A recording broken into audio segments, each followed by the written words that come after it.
कभी एक दूसरे के करीबी दोस्त और आज एक दूसरे के कट्टर दुश्मन।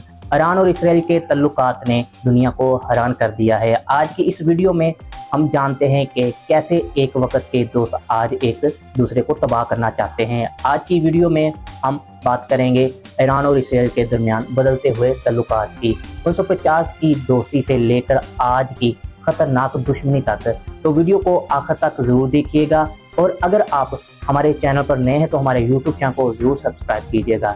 1948 में जब इसराइल का क़याम हुआ तो दुनिया के तकरीबन तमाम मुस्लिम ममालिक ने इसकी मुखालफत की। अरब कंट्रीज़ ने इसराइल के वजूद को गैर कानूनी करार दिया और फ़लस्तीन की हमायत की, लेकिन ईरान, जिस पर उस वक़्त बादशाह मोहम्मद रज़ा शाह पहलवी की हुकूमत थी, उसने रवायती मुस्लिम पोजीशन से हटकर एक मुख्तलिफ रवैया अपनाया। 1949 में इसराइल ने ईरान से सफारती ताल्लुकात कायम करने की ख्वाहिश जाहिर की।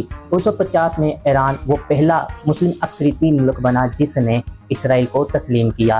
ईरान ने इसराइल में टेल अवीव में एक तजारती दफ्तर खोला, जिसका मतलब था कि दोनों कंट्रीज बाकायदा तौर पर तजारती, एग्रीकल्चर और टेक्नोलॉजी ताउन में दिलचस्पी रखे। मोहम्मद रज़ा शाह पहलवी अमेरिका के मजबूत इत्तेहादी थे और इसराइल भी अमेरिका का करीबी इत्तेहादी था। सवाक शाह ईरान का खुफिया अदा था जो 1957 में बनाया गया और इसराइल का खुफिया एजेंसी मोसाद की मदद से तरतीब याफ्ता था। मोसाद ने सवाक को खुफिया निगरानी, इंट्रोगेशन और सियासी मुखालफिन को कंट्रोल करने की जदीद तकनीक सिखाई। दोनों एजेंसियां इराक, शाम, मिस्र और फ़लस्तीन ग्रुपों के बारे में इंटेलिजेंस शेयर करती थी। इसराइली एजेंट बाकायदगी से तेहरान आते थे और ईरानी एजेंट इसराइल का दौरा करते थे। 1960 और 1970 की दहाई में इसराइल ने ईरान को जदीद असला, फौजी तरबियत और दफाई आलात मुहैया किए। ईरान ने इसराइल से जदीद जहाज़ के पुर्जे, रेडार और कम्युनिकेशन सिस्टम हासिल किया। ईरान और इसराइल ने मिलकर प्रोजेक्ट फ्लावर नामी एक खुफिया प्रोग्राम भी शुरू किया, जिसका मकसद ईरान में जदीद मिसाइल सिस्टम बनाना था। इसराइली माहिरीन ने ईरान में मॉडर्न एग्रीकल्चर के मंसूबे शुरू किए, जिनमें ड्रिप इरिगेशन यानी पानी की बचत, कैटल फार्मिंग। ईरान और इसराइल ने एनर्जी, वाटर रिसोर्स और मेडिकल सहूलतों के शोबे में भी बाहमी मंसूबे शुरू किए। अगरचे ईरान ने इसराइल को रस्मी तौर पर मुकम्मल डिप्लोमेटिक सतह पर तस्लीम नहीं किया था, लेकिन दोनों ममालिक के सफारती एहलकार एक दूसरे के दारकूमतों में बाकायदगी से मुलाकातें करते थे। इसराइल ने तेहरान में एक पब्लिक रिलेशन ऑफिस भी कायम किया जो दरअसल खुफिया सफारत खाना था। ये करीबी दोस्ती 1979 में इस्लामी इनकलाब के बाद ख़त्म हो गई, जब अयतुल्लाह ख़मीनी ने इसराइल को इस्लाम का दुश्मन करार दिया।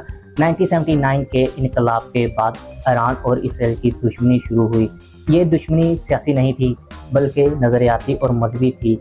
मोहम्मद रज़ा शाह पहलवी वेस्टर्न नवाज हुक्मरान थे और अमेरिका और इसराइल के करीब थे। इनकी हुकूमत पर अवामी तनकीद बढ़ रही थी। करप्शन, गुर्बत और अमीर तबके की अय्याशियाँ, इस्लामी अशार पर पाबंदियाँ, सवाक खुफिया एजेंसी के मजालम। और इस दौरान अयतुल्लाह रूहुल्लाह ख़मीनी जो जिला वतन थे ईरान में बढ़ती इनकलाबी तहरीक की रूह रवा बने। 1 फरवरी 1979 को अयतुल्लाह ख़मीनी पेरिस से ईरान वापस आए। 11 फरवरी 1979 शाह की हुकूमत का तख्ता उल्टा दिया गया और एक इस्लामी जमहूरिया का ऐलान किया गया। ये एक अवामी, मजहबी और नज़रियाती इनकलाब था जिसमें वेस्टर्न असरात को रद्द किया गया और इस्लामी निज़ाम नफ्स किया गया। ख़मीनी ने इनकलाब के आगाज़ पर ही कहा था, इसराइल एक नाजायज़ रियासत है जो मुसलमानों के दिल पर खंजर है। ईरान ने फ़ौरन तेल अवीव से अपना तजारती दफ्तर बंद कर दिया। इसराइली वफद और अदारों पर पाबंदियाँ लगा दी गई। तमाम इसराइली माहदे मंसूख कर दिए गए। तेहरान में मौजूद इसराइली सफारत खाने की इमारत को फ़लस्तीन लिबरेशन ऑर्गेनाइजेशन PLO के हवाले कर दिया गया। इसराइली परचम को नीचे उतार कर वहाँ फ़लस्तीनी परचम लहराया गया।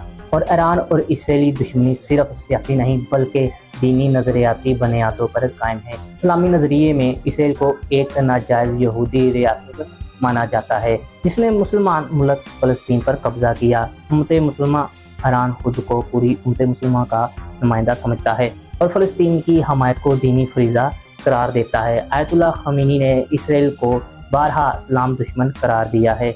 ان کے مشہور الفاظ ہیں، دنیا میں ہر مسلمان کی ذمہ داری ہے کہ وہ اسرائیل کے خلاف لڑے۔ اسرائیل جو آیت اللہ خمینی سے پہلے ایران کا قریبی خفیہ ساتھی تھا، حیران رہ گیا اور اس نے ایران میں اپنے اثاثے بچانے کی کوشش کی، لیکن نئی حکومت نے تمام اسرائیلی مفادات کو جڑ سے اکھاڑ پھینک دیا۔ آیت اللہ خمینی کی حکومت کے بعد دشمنی میں وقت کے ساتھ شدت آ گئی۔ ایران نے فلسطینی تنظیموں حماس، حزب اللہ کی حمایت شروع کی۔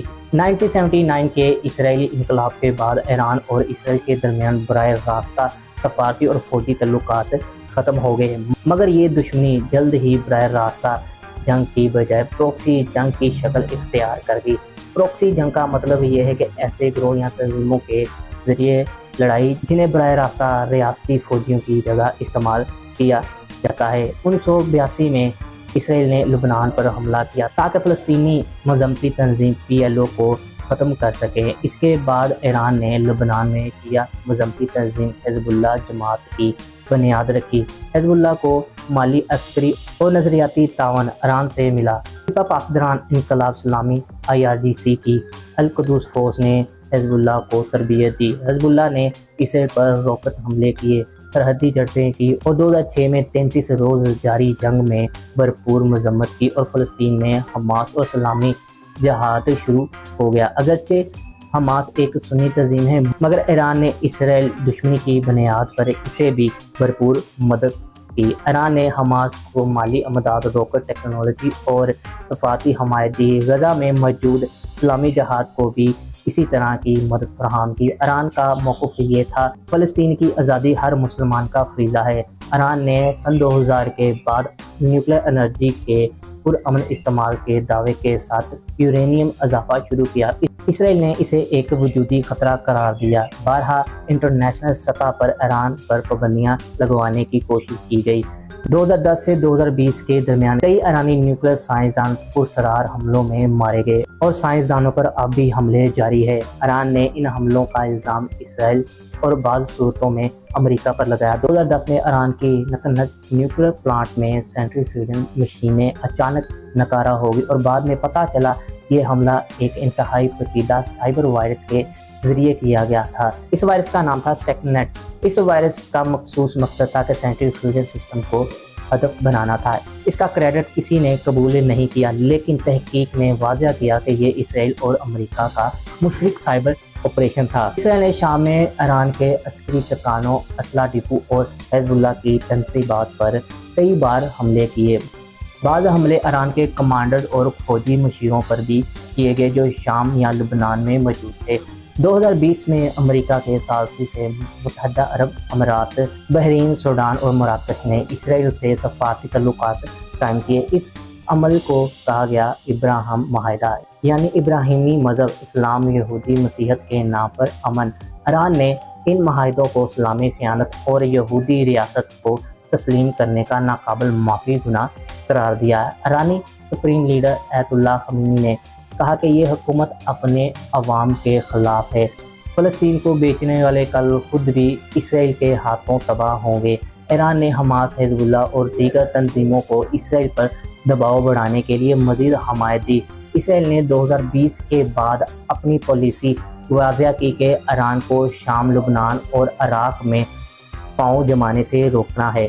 اس مقصد کے لیے شام میں ایرانی اسلحہ ڈپو اور حزب اللہ کے قافلے، عراقی شیعہ ملیشیاؤں کی قیادت کو بارہا فضائی حملوں کا نشانہ بنایا گیا۔ اسرائیلی ایئر فورس نے دمشق ایئرپورٹ، ایران کی ملٹری اور RGC مشیروں پر درجنوں حملے کیے۔ ایران نے اسرائیل پر ان حملوں کا باضابطہ الزام لگایا، لیکن براہ راست جواب دینے سے گریز کیا۔ تاہم پروکسی گروہوں کے ذریعے کارروائیاں جاری رہی۔ ایران نے اعلان کیا کہ وہ 60% تک یورینیم افزود کر رہے ہیں۔ اسرائیل نے بارہا اعلان کیا کہ ہم ایران کو جوہری طاقت نہیں بننے دیں گے، چاہے ہمیں فوجی کارروائیاں کرنی پڑے۔ مئی 2021 میں اسرائیل اور حماس کے درمیان 11 روز جنگیں ہوئیں، جس میں حماس نے 4000 سے زیادہ راکٹ داغے۔ ایران نے فوری حماس کی کھلی حمایت کی، مالی امداد، اسلحہ دیا۔ اکتوبر 2023 میں حماس نے طوفان الاقصی کے نام سے اسرائیل پر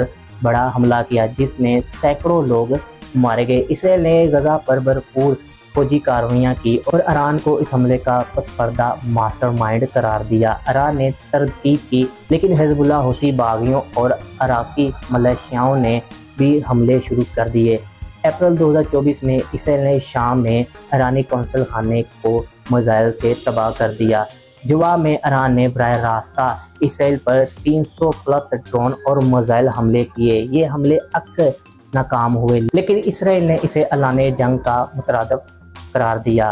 और अब 2025 में इन दोनों मुल्कों में जंग का समा है और अब ये एक दूसरे को नुकसान पहुंचाने के लिए हमले कर रहे हैं। आपकी इस वीडियो के मतलब क्या राय है, कमेंट बॉक्स में ज़रूर लिखें।